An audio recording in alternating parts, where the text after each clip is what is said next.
I have been many years training in the way of strategy. The character for way is read Michi in Japanese, or Do in Chinese-based reading. It is equivalent to the Chinese Dao, and means the whole of life of the warrior, his devotion to the sword, and his place in the system.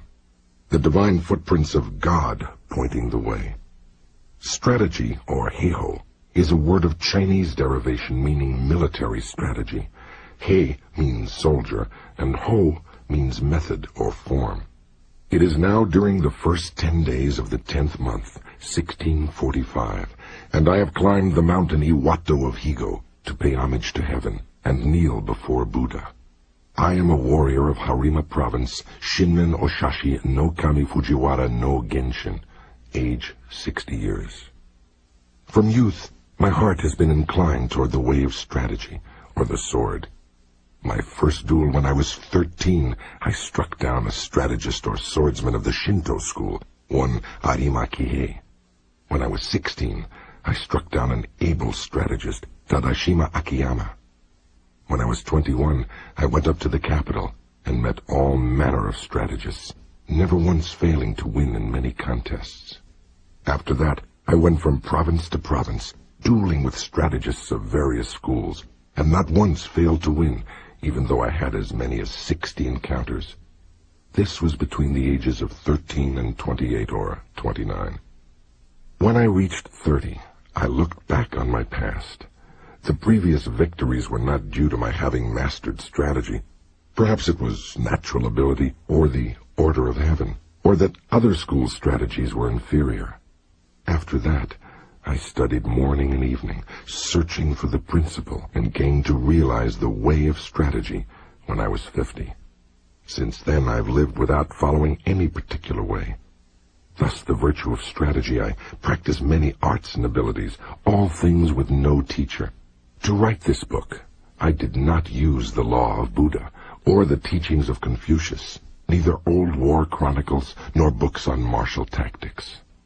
I take up my brush to explain the true spirit of this Ichi school, as it is mirrored in the way of heaven and Kwannon, Buddhism's goddess of mercy.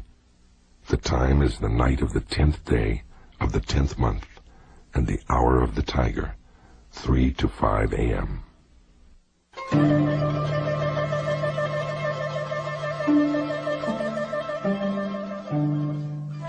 The Ground Book. Strategy is the craft of the warrior.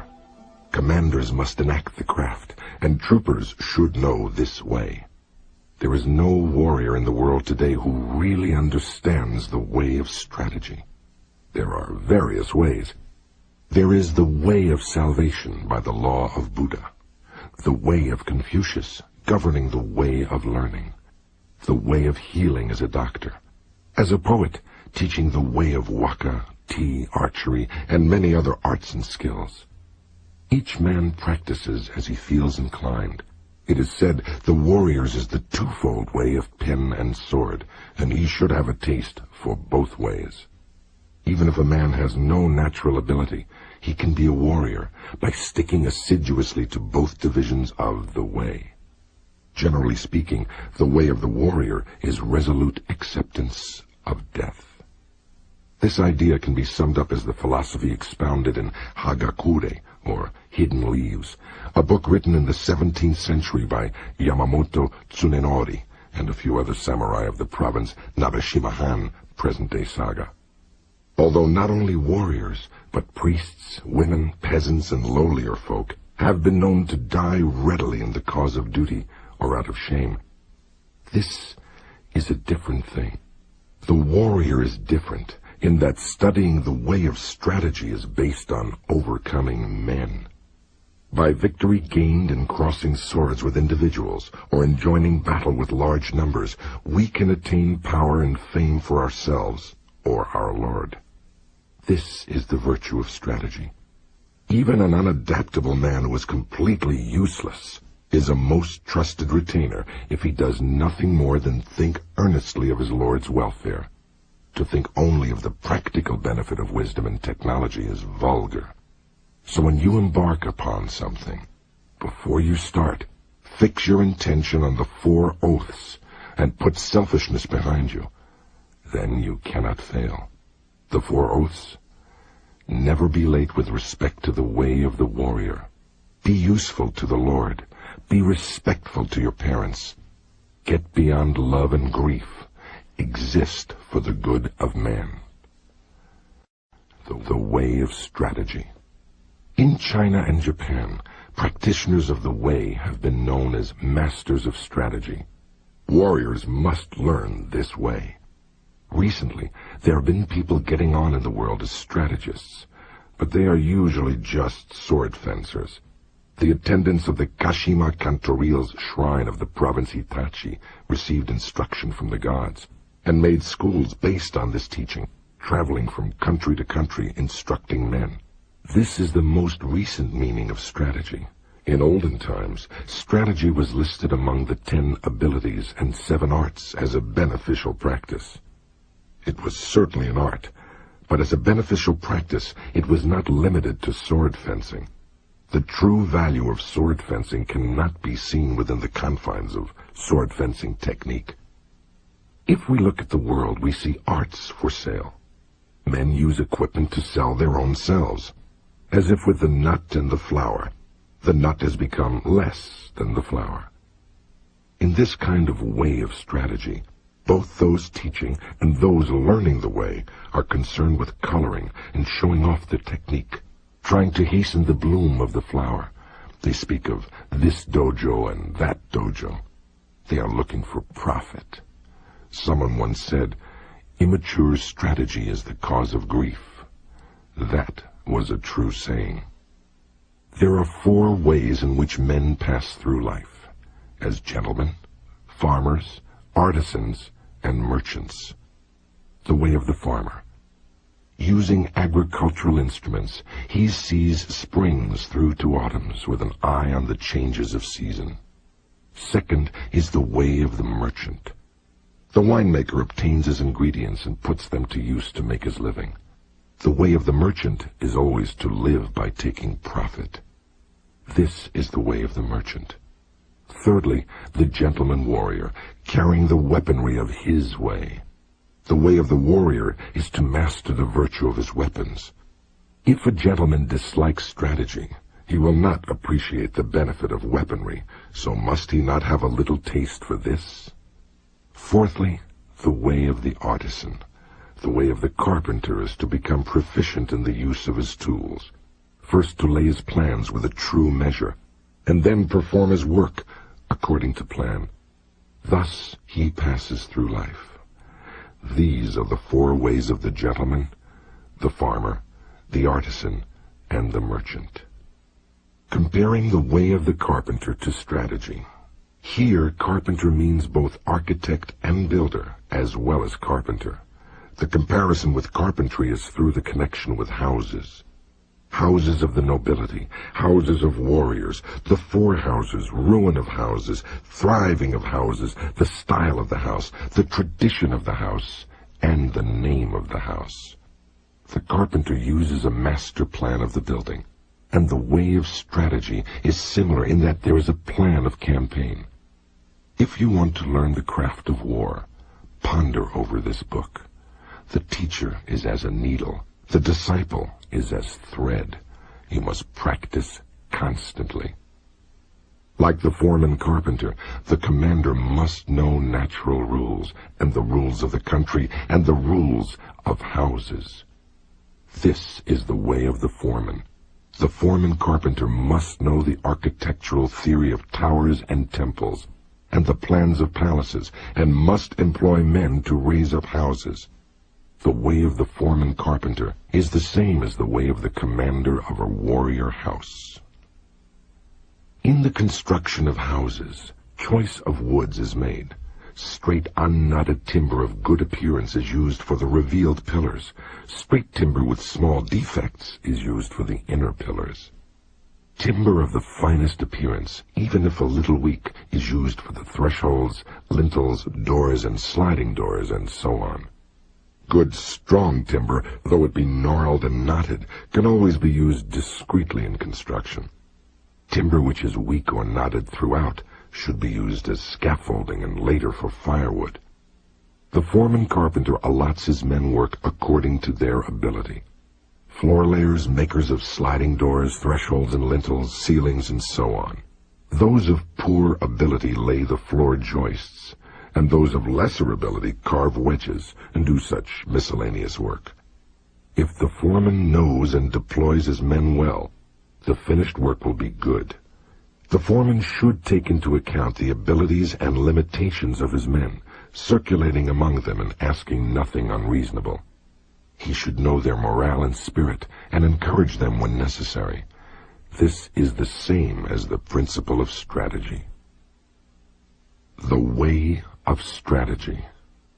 Like a trooper, the carpenter sharpens his own tools. He carries his equipment in his toolbox and works under the direction of his foreman. He makes columns and girders with an axe, shapes floorboards and shelves with a plane, cuts fine openwork and carvings accurately, giving as excellent a finish as his skill will allow. This is the craft of the carpenters. When the carpenter becomes skilled and understands measures, he can become a foreman. The carpenter's attainment is having tools which will cut well to make small shrines, writing shelves, tables, paper lanterns, chopping boards, and pot lids. These are the specialties of the carpenter. Things are similar for the trooper. You want to think deeply about this. The attainment of the carpenter is that his work is not warped, that the joints are not misaligned, and that the work is truly planed so that it meets well and is not merely finished in sections. This is essential.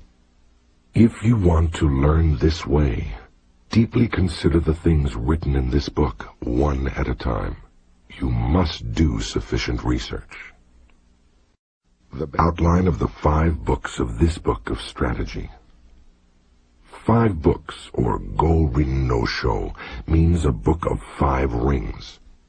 The Godai, the 5 greats of Buddhism, are the 5 elements which make up the cosmos: ground, water, fire, wind, and void. The Go-Rin, the 5 rings of Buddhism, are the 5 parts of the human body: head, left and right elbows, and left and right knees. The way is shown as 5 books concerning different aspects. These are ground, water, fire, wind or tradition, and void. The body of the way of strategy from the viewpoint of my Ichi school is explained in the ground book. It is difficult to realize the true way just through sword fencing. Know the smallest things and the biggest things, the shallowest things and the deepest things, as if it were a straight road mapped out on the ground. The first book is called the ground book. Second is the water book. With water as the basis, the spirit becomes like water. Water adopts the shape of its receptacle. It is sometimes a trickle and sometimes a wild sea. Water has a clear blue color. By the clarity, things of Ichi school are shown in this book. If you master the principles of sword fencing, when you freely beat one man, you beat any man in the world. The spirit of defeating a man is the same for 10 million men. The strategist makes small things into big things, like building a great Buddha from a 1-foot model. I cannot write in detail how this is done. The principle of strategy is having one thing to know 10,000 things. Things of Ichi school are written in this, the water book. Third is the fire book. This book is about fighting. The spirit of fire is fierce, whether the fire be small or big, and so it is with battles. The way of battles is the same for man-to-man fights and for 10,000-a-side battles. You must appreciate that spirit can become big or small. What is big is easy to perceive. What is small is difficult to perceive. In short, it is difficult for large numbers of men to change position so their movements can be easily predicted. An individual can easily change his mind, so his movements are difficult to predict. You must appreciate this.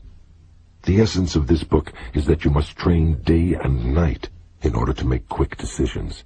In strategy, it is necessary to treat training as a part of normal life, with your spirit unchanging.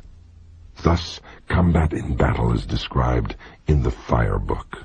Fourthly, the Wind Book. This book is not concerned with my Ichi school, but with other schools of strategy.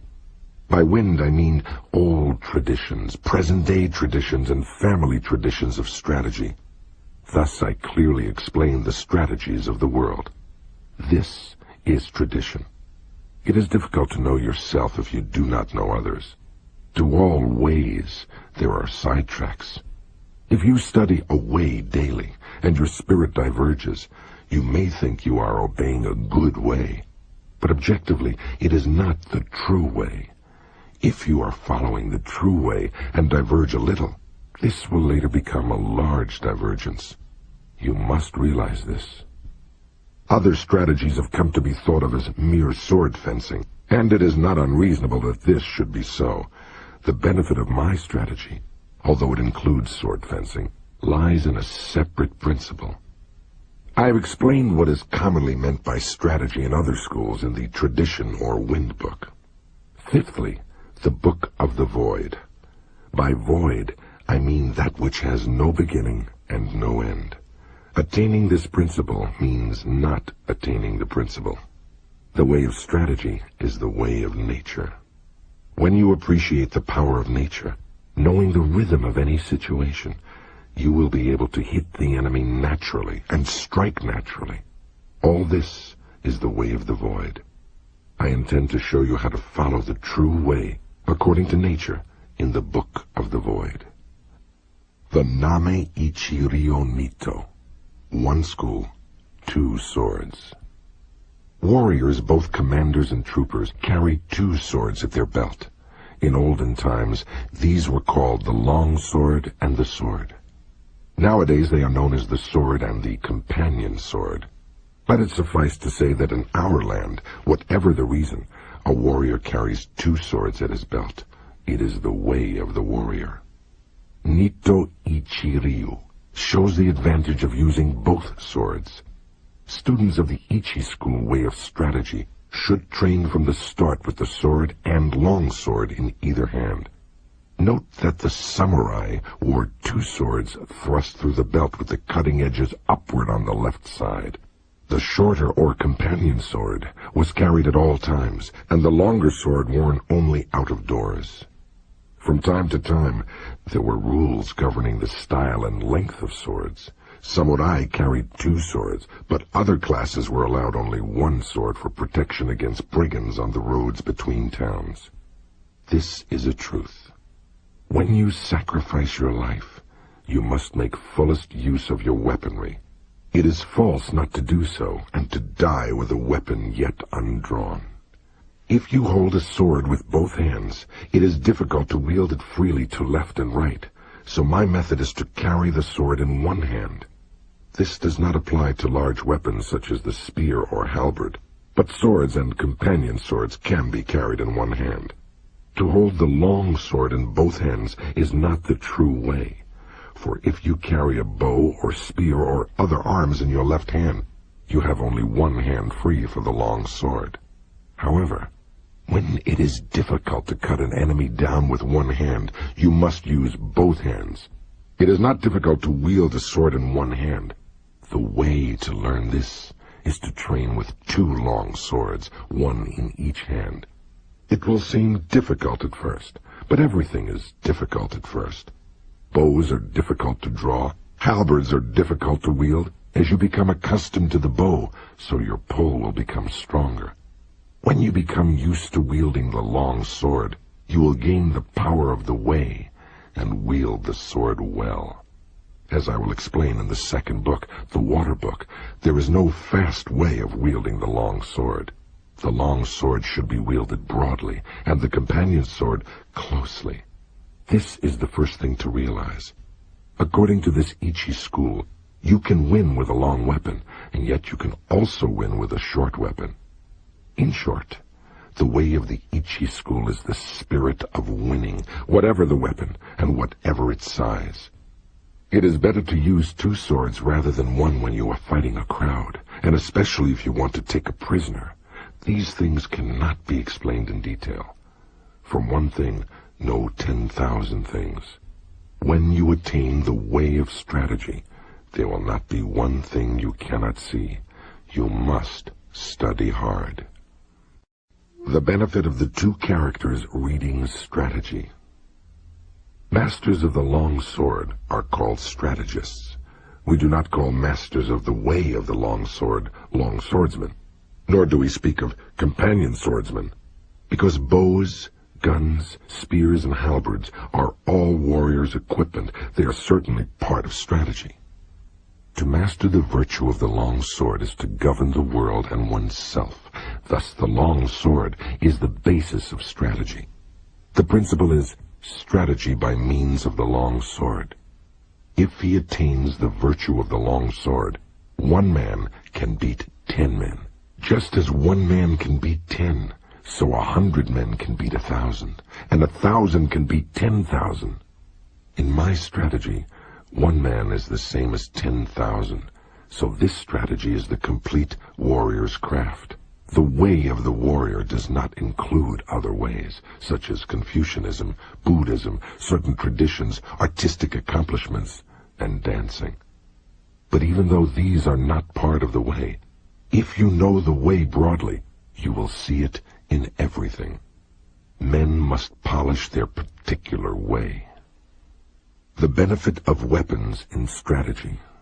There is a time and a place for use of weapons.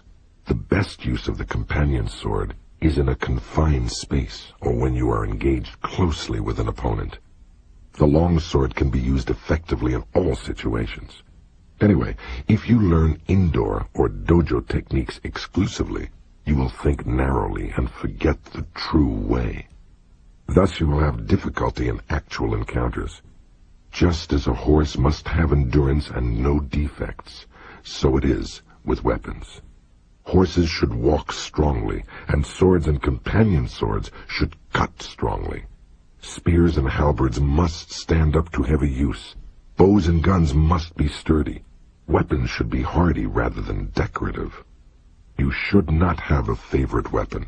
To become overfamiliar with 1 weapon is as much a fault as not knowing it sufficiently well. You should not copy others, but use weapons which you can handle properly.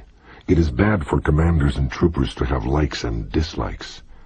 These are things you must learn thoroughly.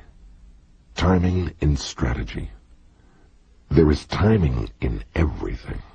Timing in strategy cannot be mastered without a great deal of practice. Timing is important in dancing and pipe or string music, for they are in rhythm only if timing is good. Timing and rhythm are also involved in the military arts, shooting bows and guns and riding horses. In all skills and abilities, there is timing. There is also timing in the void. There is timing in the whole life of the warrior, in his thriving and declining, in his harmony and discord.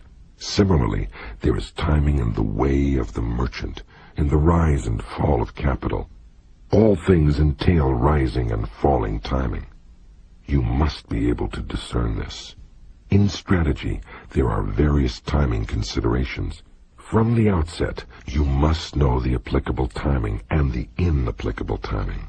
And from among the large and small things and the fast and slow timings, find the relevant timing, first seeing the distance timing and the background timing.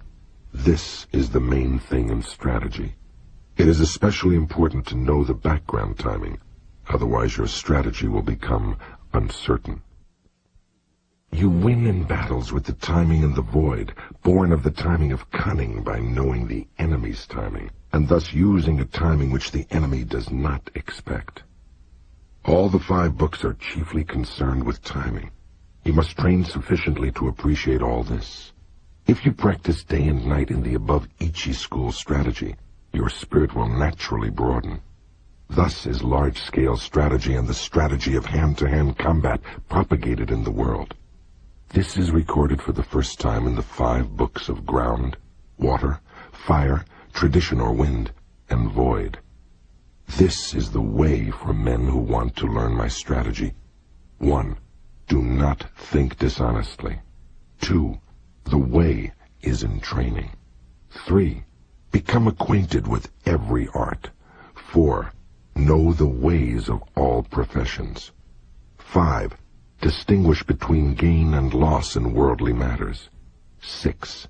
Develop intuitive judgment and understanding for everything. 7. Perceive those things which cannot be seen. 8. Pay attention even to trifles. 9. Do nothing which is of no use. It is important to start by setting these broad principles in your heart and train in the way of strategy. If you do not look at things on a large scale, it will be difficult for you to master strategy. If you learn and attain this strategy, you will never lose, even to 20 or 30 enemies. More than anything to start with, you must set your heart on strategy and earnestly stick to the way. You will come to be able to actually beat men in fights, and to be able to win with your eye. Also by training, you will be able to freely control your own body, conquer men with your body, and with sufficient training you will be able to beat 10 men with your spirit. When you have reached this point, will it not mean that you are invincible? Moreover, in large-scale strategy, the superior man will manage many subordinates dexterously, bear himself correctly, govern the country, and foster the people, thus preserving the ruler's discipline. If there is a way involving the spirit of not being defeated, to help oneself and to gain honor, it is the way of strategy. The 2nd year of Shoho, 1645, the 5th month, the 12th day. Signed, Shinmin Musashi.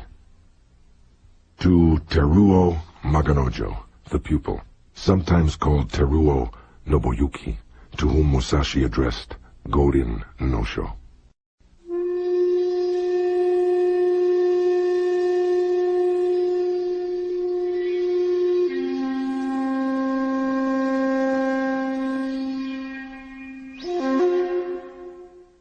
The Water Book. The spirit of the Niten Ichi school of strategy is based on water, and this water book explains methods of victory as the long sword form of the Ichi school. Language does not extend to explaining the way in detail, but it can be grasped intuitively. Study this book. Read a word, then ponder on it. If you interpret the meaning loosely, you will mistake the way. The principles of strategy are written down here in terms of single combat, but you must think broadly so that you attain an understanding for 10,000 aside battles. Strategy is different from other things in that if you mistake the way, even a little, you will become bewildered and fall into bad ways. If you merely read this book, you will not reach the way of strategy. Absorb the things written in this book. Do not just read, memorize, or imitate, but so that you realize the principle from within your own heart. Study hard to absorb these things into your body. Spiritual bearing and strategy. In strategy, your spiritual bearing must not be any different from normal. Both in fighting and in everyday life, you should be determined, though calm. Meet the situation without tenseness, yet not recklessly, your spirit settled, yet unbiased. Even when your spirit is calm, do not let your body relax, and when your body is relaxed, do not let your spirit slacken. Do not let your spirit be influenced by your body, or your body be influenced by your spirit. Be neither insufficiently spirited nor over-spirited. An elevated spirit is weak, and a low spirit is weak. Do not let the enemy see your spirit. Small people must be completely familiar with the spirit of large people, and large people must be familiar with the spirit of small people. Whatever your size, do not be misled by the reactions of your own body. With your spirit open and unconstricted, look at things from a high point of view. You must cultivate your wisdom and spirit, polish your wisdom, learn public justice, distinguish between good and evil, Study the ways of different arts one by one. When you cannot be deceived by men, you will have realized the wisdom of strategy. The wisdom of strategy is different from other things. On the battlefield, even when you are hard-pressed, you should ceaselessly research the principles of strategy so that you can develop a steady spirit. Stance in strategy. Adopt a stance with the head erect, neither hanging down, nor looking up, nor twisted. Your forehead and the space between your eyes should not be wrinkled. Do not roll your eyes nor allow them to blink, but slightly narrow them. With your features composed, keep the line of your nose straight with a feeling of slightly flaring your nostrils. Hold the line of the rear of the neck straight. Instill vigor into your hairline, and in the same way from the shoulders down through your entire body. Lower both shoulders, and without the buttocks jutting out, put strength into your legs from the knees to the tips of your toes. Brace your abdomen so that you do not bend at the hips. In all forms of strategy, it is necessary to maintain the combat stance in everyday life, and to make your everyday stance your combat stance. You must research this well. The gaze in strategy. The gaze should be large and broad. This is the twofold gaze, perception and sight. Perception is strong and sight weak. In strategy, it is important to see distant things as if they were close, and to take a distance view of close things. It is important in strategy to know the enemy's sword and not be distracted by insignificant movements of his sword. You must study this. The gaze is the same for single combat and for large-scale strategy. It is necessary in strategy to be able to look to both sides without moving the eyeballs. You cannot master this ability quickly. Learn what is written here. Use this gaze in everyday life, and do not vary it, whatever happens. Holding the long sword. Grip the long sword with a rather floating feeling in your thumb and forefinger, with the middle finger neither tight nor slack, and with the last two fingers tight. It is bad to have play in your hands. When you take up a sword, you must feel intent on cutting the enemy. As you cut an enemy, you must not change your grip, and your hands must not cower. Above all, you must be intent on cutting the enemy in the way you grip the sword. The grip for combat and for sword testing is the same. There is no such thing as a man-cutting grip. Generally, I dislike fixedness in both long swords and hands. Fixedness means a dead hand. Pliability is a living hand. You must bear this in mind. Footwork.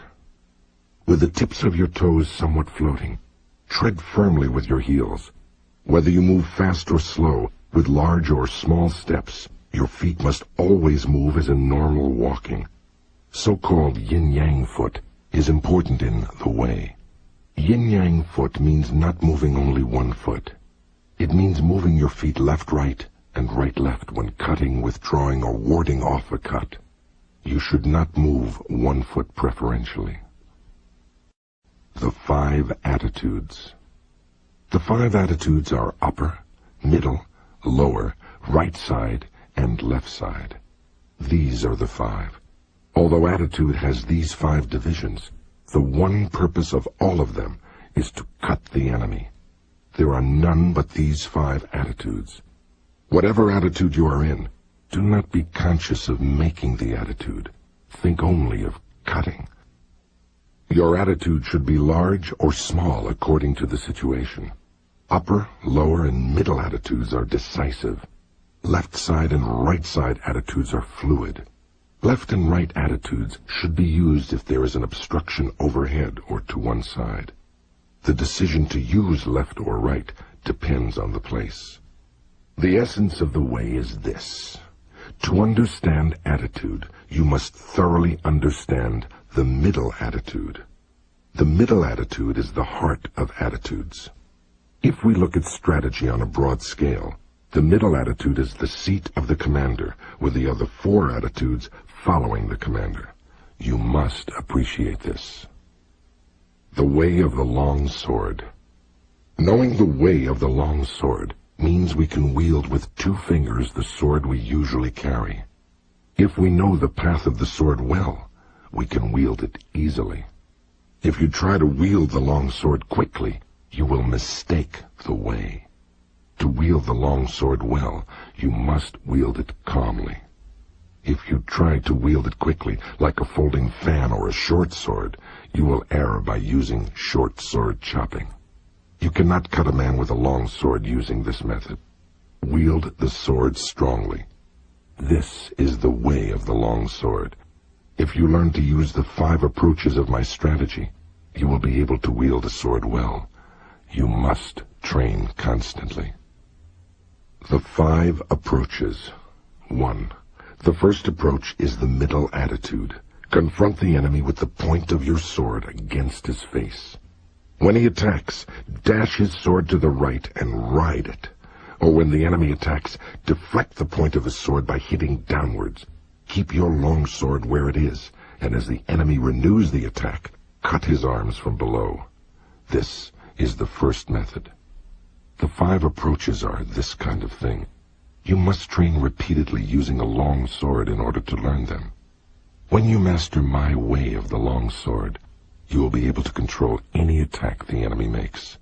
I assure you, there are no attitudes other than the 5 attitudes of the long sword of Nito.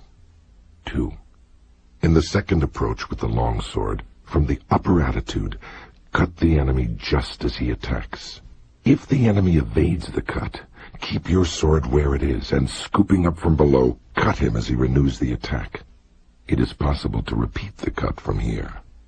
In this method, there are various changes in timing and spirit. You will be able to learn this by training in the Ichi school. You will always win with the 5 long sword methods. You must train repetitively. 3. In the third approach, adopt the lower attitude. Anticipating scooping up, when the enemy attacks, hit his hands from below. As you do so, he may try to hit your sword down. If this is the case, cut his upper arm or arms horizontally with a feeling of crossing. This means that from the lower attitudes, you hit the enemy at the instant that he attacks. You will encounter this method often, both as a beginner and in later strategy. You must train holding a long sword. 4. In this fourth approach, adopt the left side attitude. As the enemy attacks, hit his hands from below. If, as you hit his hands, he attempts to dash down your sword with the feeling of hitting his hands, parry the path of his long sword and cut across from above your shoulder. This is the way of the long sword.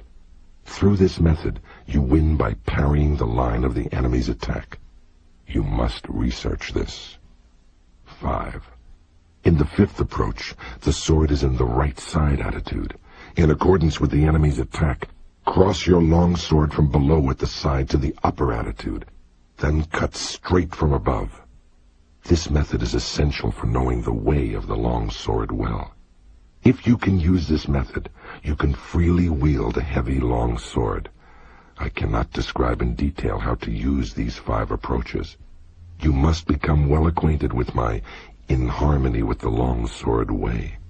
Learn large-scale timing, understand the enemy's long sword, and become used to the 5 approaches from the outset. You will always win by using these 5 methods, with various timing considerations discerning the enemy's spirit. You must consider all of this. The attitude, no attitude teaching. Attitude, no attitude means that there is no need for what are known as long sword attitudes. Even so, attitudes exist as the 5 ways of holding the long sword. However you hold the sword, it must be in such a way that it is easy to cut the enemy well in accordance with the situation, the place, and your relation to the enemy. From the upper attitude, as your spirit lessens, you can adopt the middle attitude. And from the middle attitude, you can raise the sword a little in your technique and adopt the upper attitude. From the lower attitude, You can raise the sword a little and adopt the middle attitudes as the occasion demands. According to the situation, if you turn your sword from either the left or right side attitude towards the center, the middle or lower attitude results. The principle of this is called existing attitude, non-existing attitude. The primary thing when you take a sword in your hands is your intention to cut the enemy, whatever the means.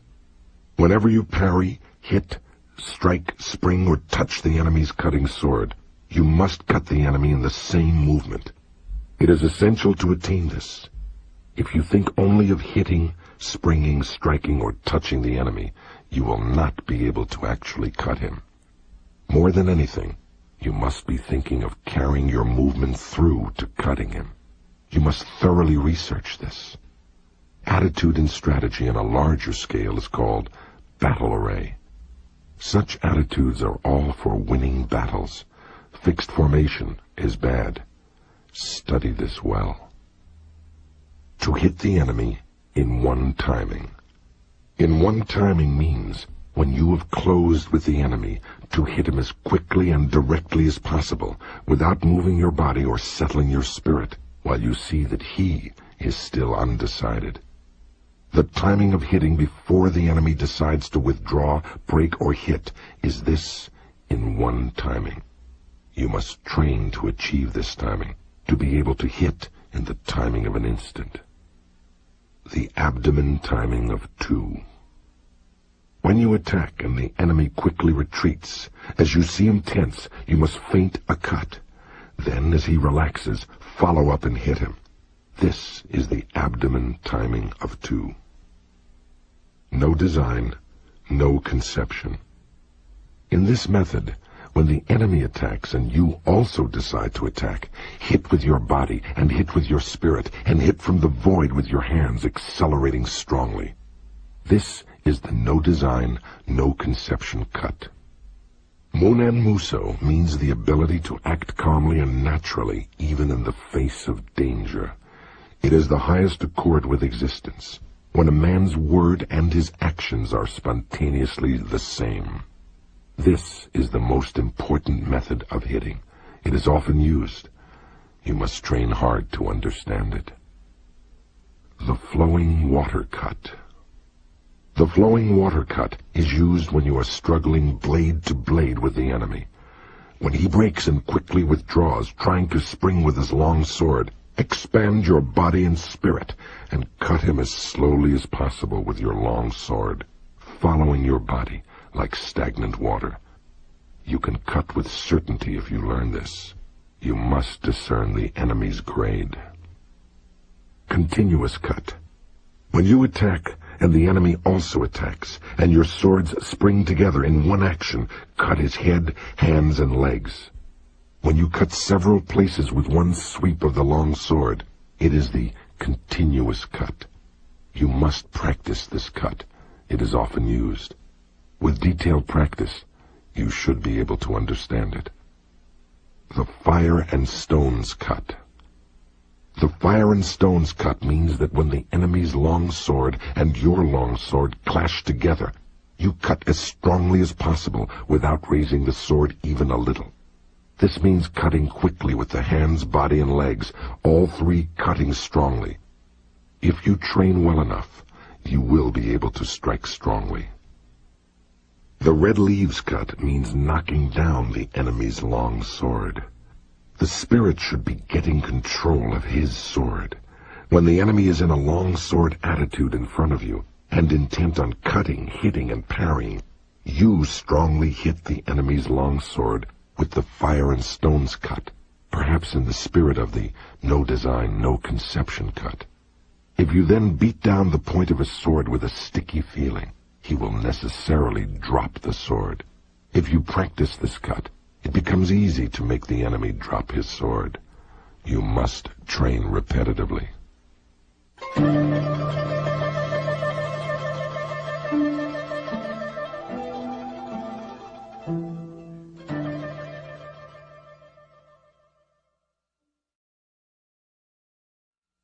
The body in place of the long sword.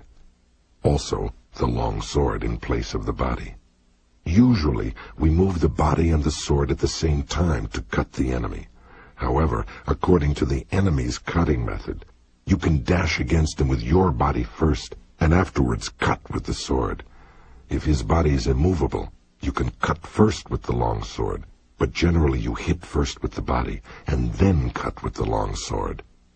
You must research this well, and practice hitting. Cut and slash. To cut and to slash are two different things.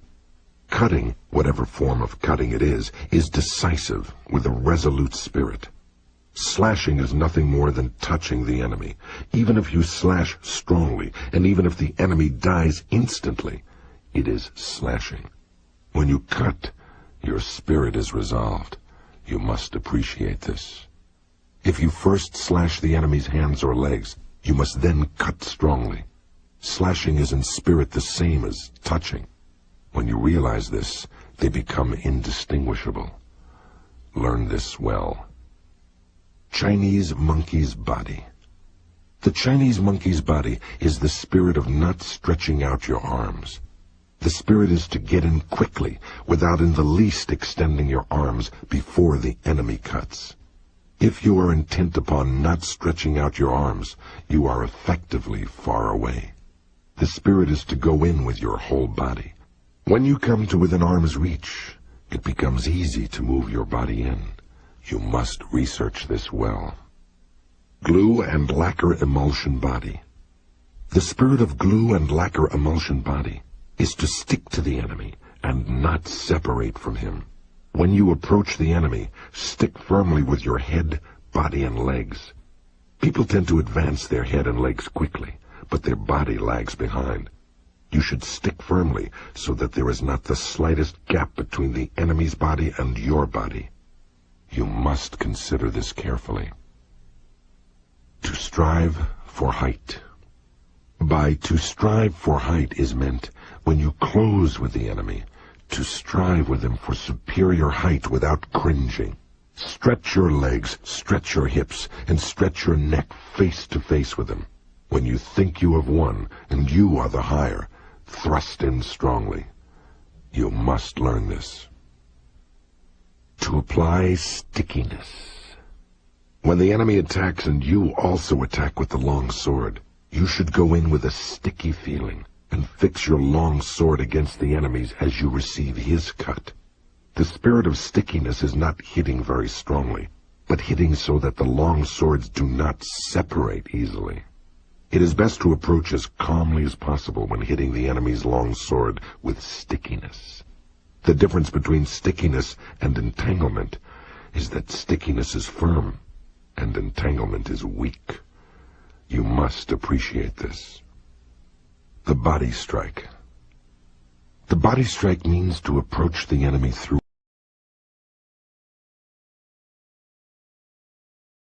To stab at the face.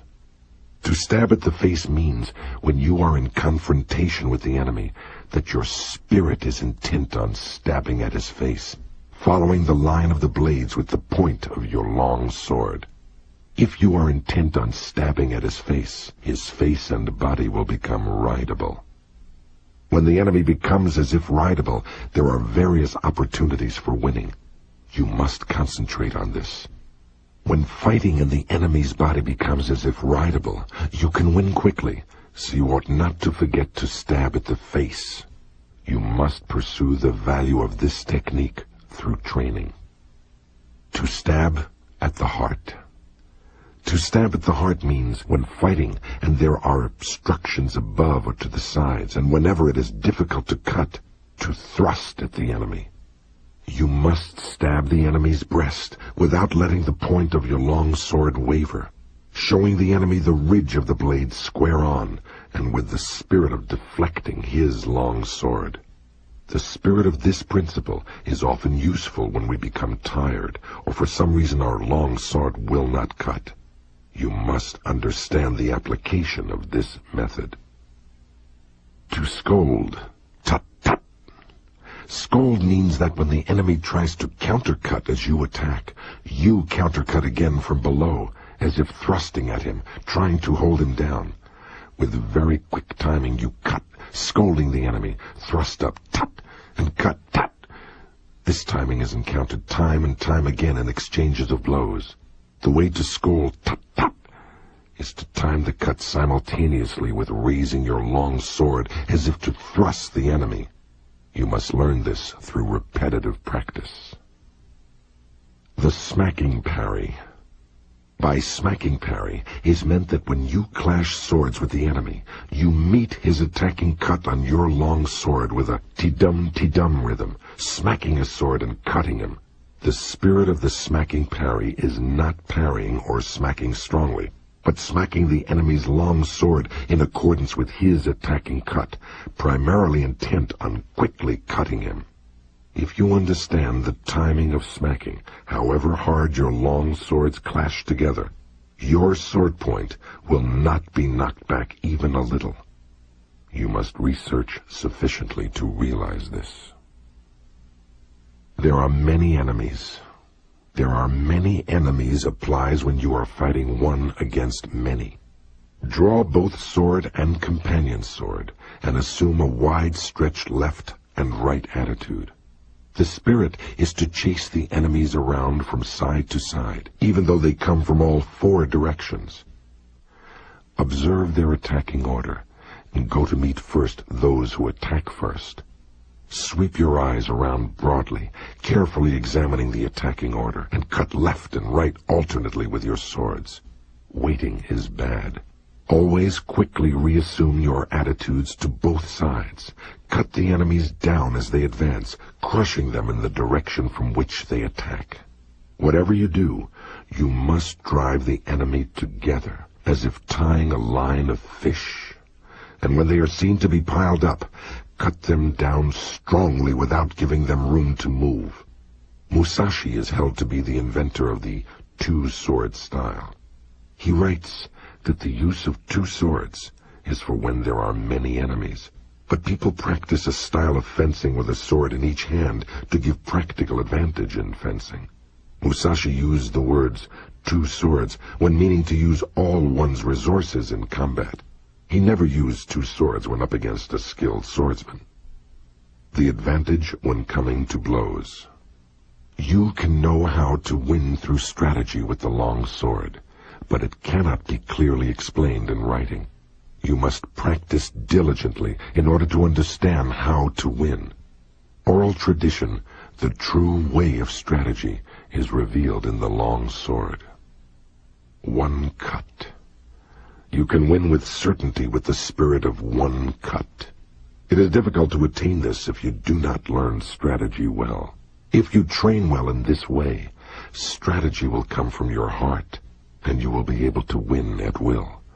You must train diligently. Direct communication.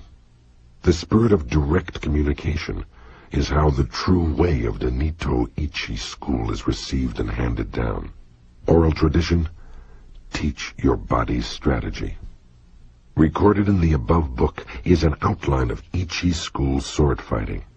To learn how to win with the long sword in strategy, first learn the 5 approaches and the 5 attitudes, and absorb the way of the long sword naturally in your body.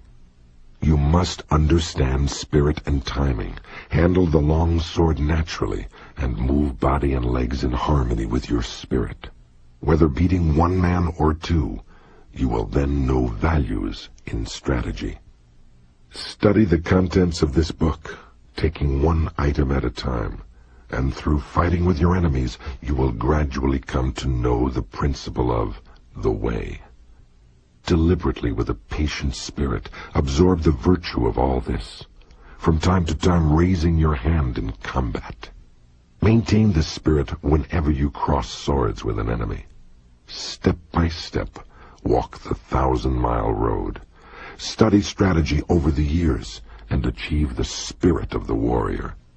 Today is victory over yourself of yesterday. Tomorrow is your victory over lesser men.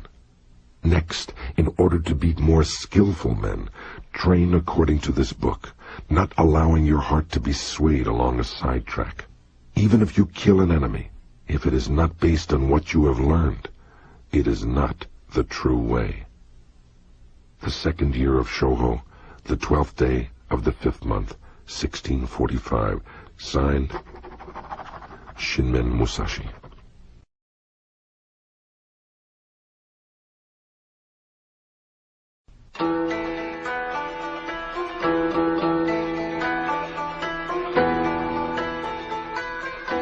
The Fire Book. In this, the Fire Book of the Nito Ichi School of Strategy, I describe fighting as fire. In the first place, people think narrowly about the benefit of strategy. By using only their fingertips, they only know the benefit of 3 of the 5 inches of the wrist. They let a contest be decided, as with the folding fan, merely by the span of their forearms. They specialize in the small matter of dexterity, learning such trifles as hand and leg movements with the bamboo practice sword. In my strategy, the training for killing enemies is by way of many contests. Fighting for survival, discovering the meaning of life and death, learning the way of the sword, judging the strength of attacks, and understanding the way of the edge and ridge of the sword. You cannot profit from small techniques, particularly when full armor is worn. My way of strategy is the sure method to win when fighting for your life 1 man against 5 or 10. There is nothing wrong with the principle 1 man can beat 10, so 1,000 men can beat 10,000. You must research this. Of course, you cannot assemble 1,000 or 10,000 men for everyday training. But you can become a master of strategy by training alone with a sword, so that you can understand the enemy's stratagems, his strength and resources, and come to appreciate how to apply strategy to beat 10,000 enemies. Any man who wants to master the essence of my strategy must research diligently, training morning and evening. Thus can he polish his skill, become free from self, and realize extraordinary ability. He will come to possess miraculous power.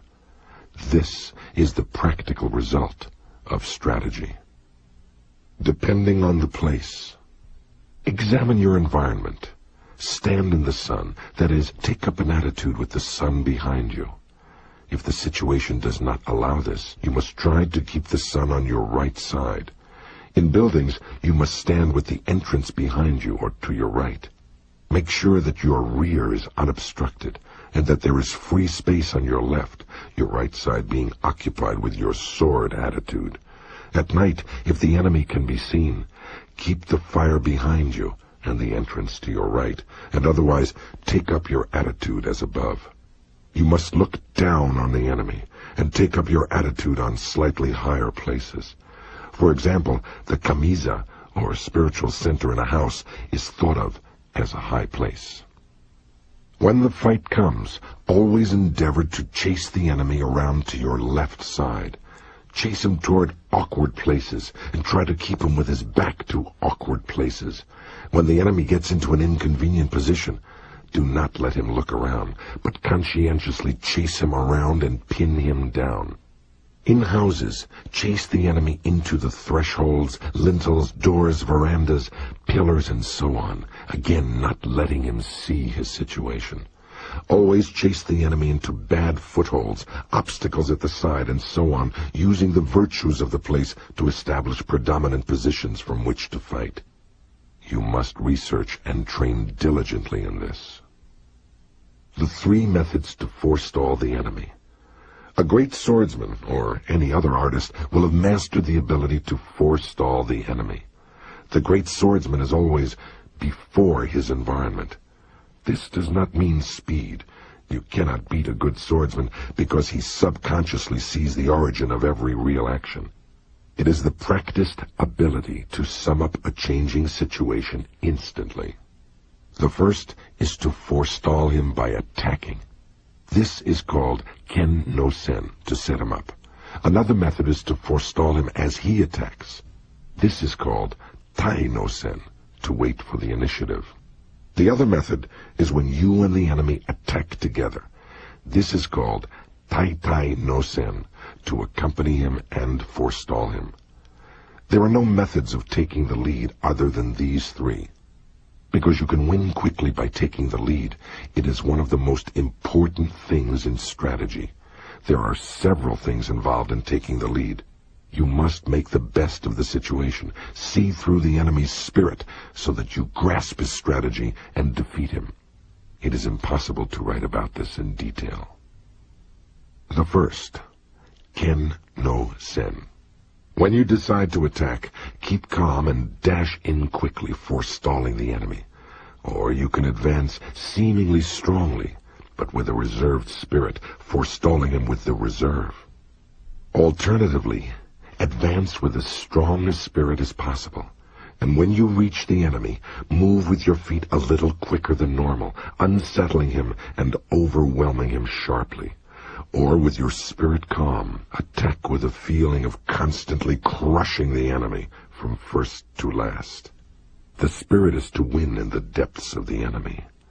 These are all Ken no Sen. The second, Tai no Sen. When the enemy attacks, remain undisturbed, but feign weakness. As the enemy reaches you, suddenly move away, indicating that you intend to jump aside. Then dash in, attacking strongly as soon as you see the enemy relax. This is one way. Or as the enemy attacks, attack still more strongly, taking advantage of the resulting disorder in his timing to win. This is the Tai no Sen principle. The third, Tai no Sen. When the enemy makes a quick attack, you must attack strongly and calmly. Aim for his weak point as he draws near, and strongly defeat him. Or, if the enemy attacks calmly, you must observe his movement, and with your body rather floating, join in with his movement as he draws near. Move quickly, and cut him strongly. This is Tai no Sen. These things cannot be clearly explained in words. You must research what is written here. In these three ways of forestalling, you must judge the situation. This does not mean that you always attack first. But if the enemy attacks first, you can lead him around. In strategy, you have effectively won when you forestall the enemy, so you must train well to attain this.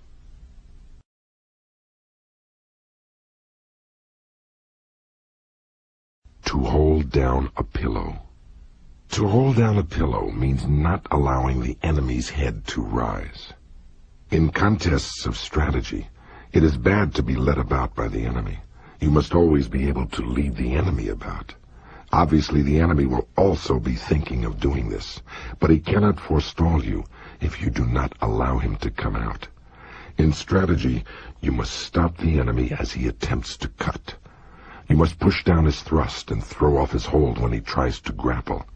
This is the meaning of to hold down a pillow. When you have grasped this principle, whatever the enemy tries to bring about in the fight, you will see in advance and suppress it. The spirit is to check his attack at the syllable at. When he jumps, check his jump at the syllable j, and check his cut at ka. The important thing in strategy is to suppress the enemy's useful actions, but allow his useless actions. However, doing this alone is defensive. First, you must act according to the way. Suppress the enemy's techniques, foiling his plans, and thence command him directly. When you can do this, you will be a master of strategy. You must train well and research holding down a pillow. Crossing at a ford. Crossing at a ford means, for example, crossing the sea at a strait, or crossing over 100 miles of broad sea at a crossing place. I believe this crossing at a ford occurs often in a man's lifetime. It means setting sail, even though your friends stay in harbor, knowing the route, knowing the soundness of your ship, and the favor of the day. When all the conditions are met, and there is perhaps a favorable wind or a tailwind, then set sail. If the wind changes within a few miles of your destination, you must row across the remaining distance without sail. If you attain this spirit, it applies to everyday life. You must always think of crossing at a ford. In strategy, also, it is important to cross at a ford. Discern the enemy's capability, and knowing your own strong points, cross the ford at the advantageous place, as a good captain crosses a sea route. If you succeed in crossing at the best place, you may take your ease. To cross at a ford means to attack the enemy's weak point, and to put yourself in an advantageous position. This is how to win in large-scale strategy. The spirit of crossing at a ford is necessary in both large and small-scale strategy. You must research this well. To know the times. To know the times means to know the enemy's disposition in battle. Is it flourishing or waning? By observing the spirit of the enemy's men and getting the best position, you can work out the enemy's disposition and move your men accordingly. You can win through this principle of strategy, fighting from a position of advantage. When in a duel, you must forestall the enemy and attack when you have first recognized his school of strategy, perceived his quality and his strong and weak points. Attack in an unsuspected manner, knowing his meter and modulation and the appropriate timing. Knowing the times means, if your ability is high, seeing right into things. If you are thoroughly conversant with strategy, you will recognize the enemy's intentions and thus have many opportunities to win. You must sufficiently study this. To tread down the sword. To tread down the sword is a principle often used in strategy. First, in large-scale strategy, when the enemy first discharges bows and guns and then attacks, it is difficult for us to attack if we are busy loading powder into our guns or notching our arrows. The spirit is to attack quickly while the enemy is still shooting with bows or guns. The spirit is to win by treading down as we receive the enemy's attack. In single combat, we cannot get a decisive victory by cutting with a ti-dum feeling in the wake of the enemy's attacking long sword. We must defeat him at the start of his attack, in the spirit of treading him down with the feet, so that he cannot rise again to the attack. Treading does not simply mean treading with the feet. Tread with the body, tread with the spirit, and of course, tread and cut with the long sword. You must achieve the spirit of not allowing the enemy to attack a second time.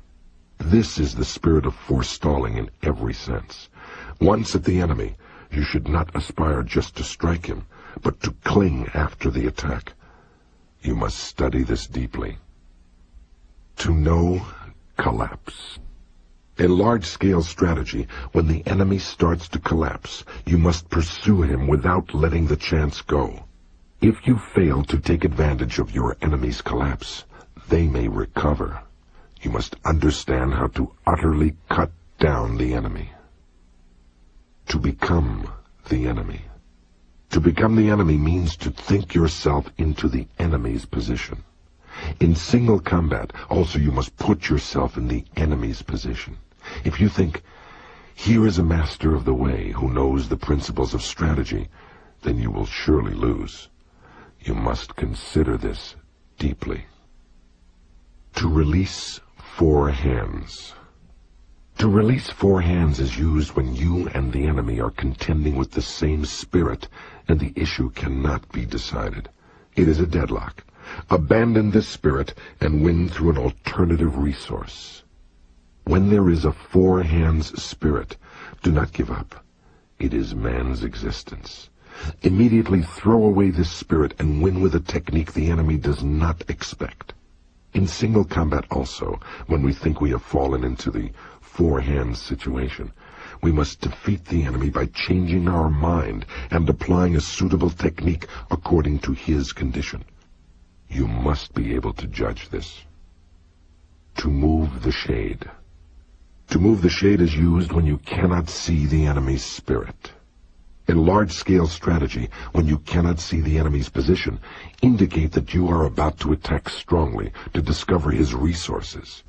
In single combat, if the enemy takes up a rear or side attitude of the long sword so that you cannot see his intention, feign an attack, and the enemy will show his long sword, thinking he sees your spirit.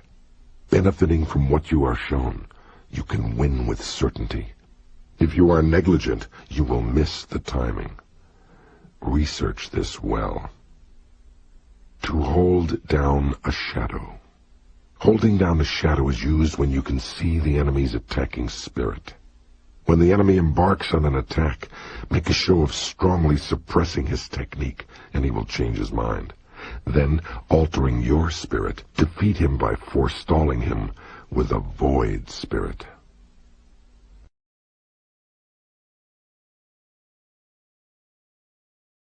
To pass on. Many things are said to be passed on. Sleepiness can be passed on, and yawning can be passed on. Time can be passed on also. In single combat, you can win by relaxing your body and spirit, and then catching on to the moment when the enemy relaxes, attack strongly and quickly, forestalling him.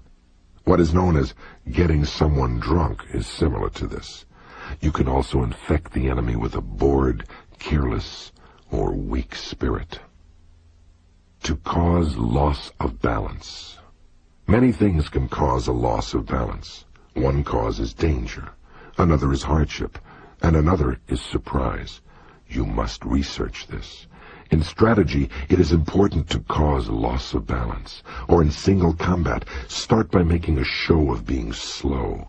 Then attack strongly, without allowing him space for breath to recover from the fluctuation of spirit. You must grasp the opportunity to win. To frighten.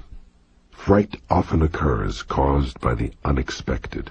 In large-scale strategy, you can frighten the enemy not just by what you present to their eyes, but by shouting, making a small force seem large, or by threatening them from the flank without warning. These things all frighten. You can win by making best use of the enemy's frightened rhythm. To soak in. When you have come to grips and are striving together with the enemy, and you realize that you cannot advance, you soak in and become one with the enemy. You can win by applying a suitable technique while you are mutually entangled. To injure the corners. It is difficult to move strong things by pushing directly, so you should injure the corners. In large-scale strategy, it is beneficial to strike at the corners of the enemy's force. If the corners are overthrown, the spirit of the whole body will be overthrown. To defeat the enemy, you must follow up the attack when the corners have fallen. In single combat, it is easy to win once the enemy collapses. This happens when you injure the corners of his body, and thus weaken him. To throw into confusion. This means making the enemy lose resolve. Victory is certain when the enemy is caught up in a rhythm which confuses his spirit. We can confuse the enemy by attacking with varied techniques when the chance arises. Feint a thrust or cut, or make the enemy think that you are going to close with him. And when he is confused, you can easily win. We can make him think, here, there, like that, like this, slow, fast. This is the essence of fighting, and you must research it deeply. To mingle. In battles when the armies are in confrontation, attack the enemy's strong points, and when you see that they are beaten back, quickly separate and attack yet another strong point on the periphery of his force. The spirit of this is like a winding mountain path. This is an important fighting method for one man against many. What is meant by mingling is the spirit of advancing and becoming engaged with the enemy, and not withdrawing even one step. You must understand this. To crush. This means to crush the enemy, regarding him as being weak. If the enemy is less skillful than ourself, if his rhythm is disorganized, or if he has fallen into evasive or retreating attitudes, crush him straight away. The primary thing is to not let him recover his position even a little. The mountain sea change. The mountain sea spirit means that it is bad to repeat the same thing several times when fighting the enemy. There may be no help but to do something twice, but do not try it a third time. If the enemy thinks of the mountains, attack like the sea. And if he thinks of the sea, Attack like the mountains. To penetrate the depths. When we are fighting with the enemy, even when it can be seen that we can win on the surface with the benefit of the way, if his spirit is not extinguished, he may be beaten superficially, yet undefeated in spirit deep inside. With this principle of penetrating the depths, we can destroy the enemy's spirit in its depths, demoralizing him by quickly changing our spirit. If the enemy remains spirited, it is difficult to crush him. To renew. To renew applies when we are fighting with the enemy and an entangled spirit arises where there is no possible resolution. We must abandon our efforts, think of the situation in a fresh spirit, then win it in the new rhythm. Rat's head, ox's neck. We must always think of the way of strategy as being both a rat's head and an ox's neck. Whenever we have become preoccupied with small details, we must suddenly change into a large spirit, interchanging large with small. The commander knows the troops. The commander knows the troops applies everywhere in fights in my way of strategy. Using the wisdom of strategy, think of the enemy as your own troops. When you think in this way, you can move him at will and be able to chase him around. The body of a rock. When you have mastered the way of strategy, you can suddenly make your body like a rock, and 10,000 things cannot touch you. This is the body of a rock. You will not be moved. Oral tradition. This book is a spiritual guide for the man who wishes to learn the way. The true way of sword fencing is the craft of defeating the enemy in a fight, and nothing other than this. If you attain and adhere to the wisdom of my strategy, you need never doubt that you will win. The 2nd year of Shoho, the 5th month, the 12th day, 1645, signed, Shinmen Musashi.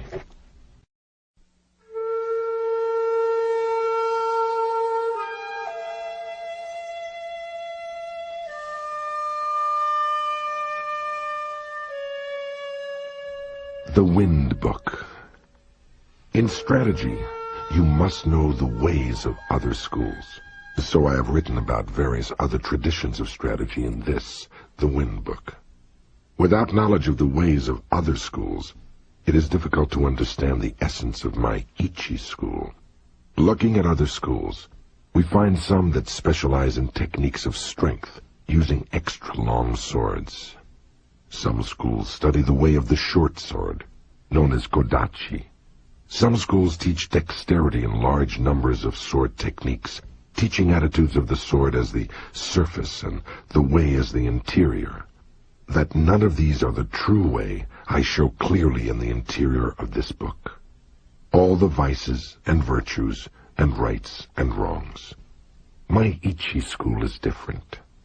Other schools make accomplishments their means of livelihood, growing flowers and decoratively coloring articles in order to sell them. This is definitely not the way of strategy. Some of the world's strategists are concerned only with sword fencing, and limit their training to flourishing the long sword and carriage of the body. But is dexterity alone sufficient to win?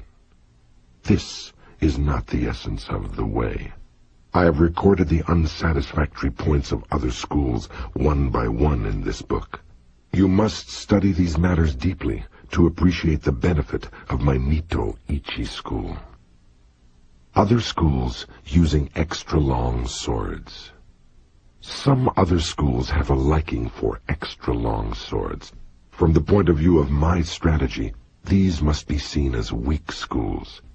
This is because they do not appreciate the principle of cutting the enemy by any means. Their preference is for the extra long sword, and relying on the virtue of its length, they think to defeat the enemy from a distance. In this world it is said, 1 inch gives the hand advantage. But these are the idle words of someone who does not know strategy. It shows the inferior strategy of a weak spirit that men should be dependent upon the length of their sword, fighting from a distance without the benefit of strategy. From olden times it has been said, great and small go together.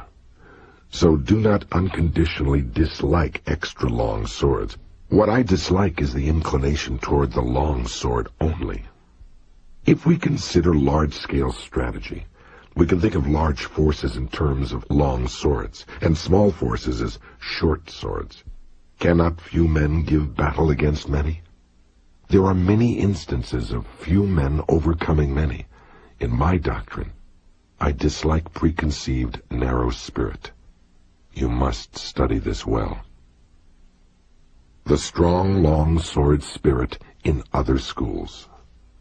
If you are concerned with the strength of your sword, you will try to cut unreasonably strongly, and will not be able to cut at all.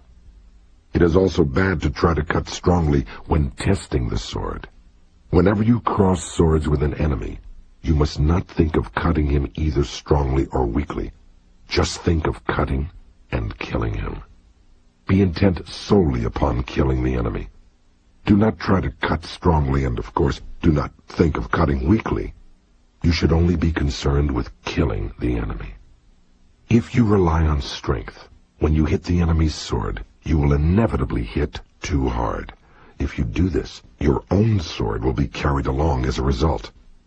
Thus the saying, "the strongest hand wins," has no meaning. Without the correct principle, the fight cannot be won. Use of the shorter long sword in other schools. Using a shorter long sword is not the true way to win. Some men use a shorter long sword with the intention of jumping in and stabbing the enemy at the unguarded moment when he flourishes his sword. This inclination is bad. To aim for the enemy's unguarded moment is completely defensive and undesirable at close quarters with the enemy. Furthermore, you cannot use the method of jumping inside his defense with a short sword if there are many enemies. By their study of strategy, people of the world get used to countering, evading, and retreating as the normal thing. They become set in this habit, so can easily be paraded around by the enemy. The way of strategy is straight and true. You must chase the enemy around and make him obey your spirit. Other schools with many methods of using the long sword. I think it is held in other schools that there are many methods of using the long sword in order to gain the admiration of beginners. This is selling the way. It is a vile spirit in strategy. Anyway, cutting down the enemy is the way of strategy, and there is no need for many refinements of it. There are 5 methods in 5 directions.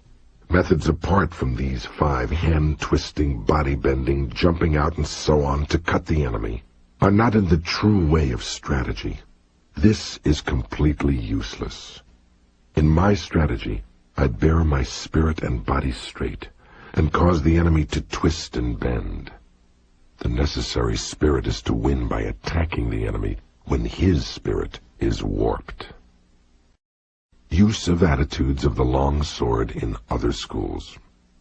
Attitudes are for situations in which you are not to be moved.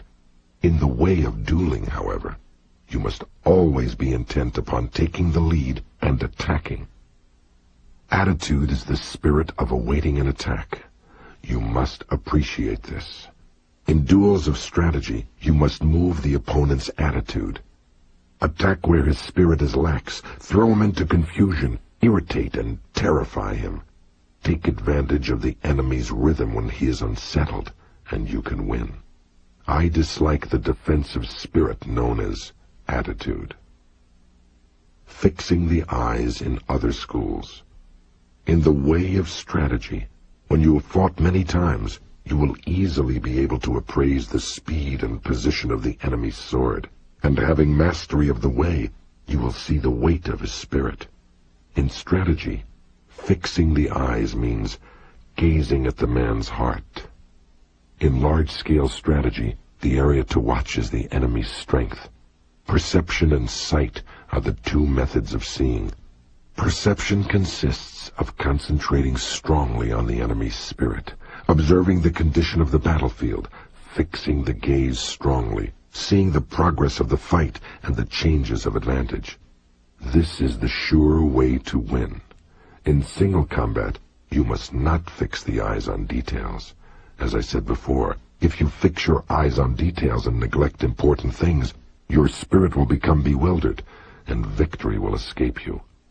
Research this principle well, and train diligently. Use of the feet in other schools. I dislike floating foot, because the feet always tend to float during the fight. The way must be trod firmly. In my strategy, the footwork does not change. I always walk as I usually do in the street. You must never lose control of your feet. According to the enemy's rhythm, move fast or slowly, adjusting your body not too much and not too little. Speed in other schools. Speed is not part of the true way of strategy. Speed implies that things seem fast or slow, according to whether or not they are in rhythm. Whatever the way, the master of strategy does not appear fast. Really skillful people never get out of time and are always deliberate and never appear busy. From this example, the principle can be seen. What is known as speed is especially bad in the way of strategy.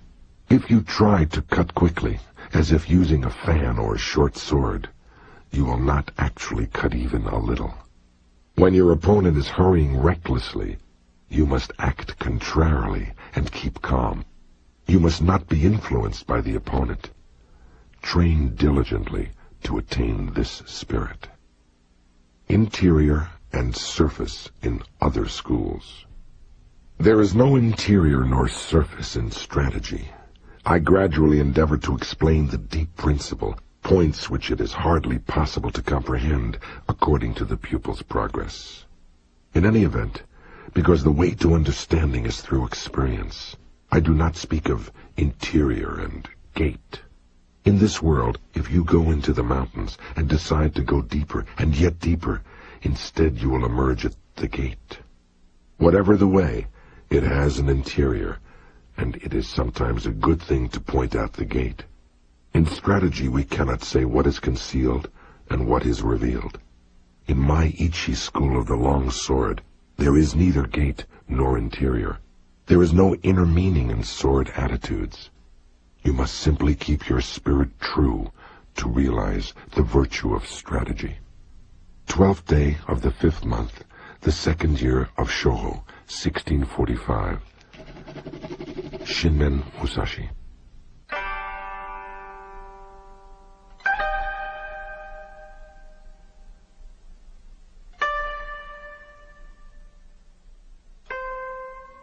The Book of the Void. The Nito Ichi way of strategy is recorded in this, the Book of the Void. What is called the spirit of the void is where there is nothing. It is not included in man's knowledge. Of course, the void is nothingness. By knowing things that exist, you can know that which does not exist. That is the void. People in this world look at things mistakenly and think that what they do not understand must be the void. This is not the true void. It is bewilderment. In the way of strategy also, those who study as warriors think that whatever they cannot understand in their craft is the void. This is not the true void. To attain the way of strategy as a warrior, you must study fuller other martial arts and not deviate even a little from the way of the warrior. With your spirit settled, accumulate practice day by day and hour by hour. Polish the twofold spirit, heart and mind, and sharpen the twofold gaze, perception and sight. When your spirit is not in the least clouded, when the clouds of bewilderment clear away, there is the true void. Until you realize the true way, whether in Buddhism or in common sense, you may think that things are correct and in order. However, if we look at things objectively, from the viewpoint of laws of the world, we see various doctrines departing from the true way. Know well this spirit, and with forthrightness as the foundation, and the true spirit as the way, enact strategy broadly, correctly, and openly. Then you will come to think of things in a wide sense, and, taking the void as the way, you will see the way as void. In the void is virtue, and no evil. Wisdom has existence. Principle has existence. The way has existence. Spirit is nothingness. 12th day of the 5th month, 2nd year of Shoho, 1645. Shinmen Musashi.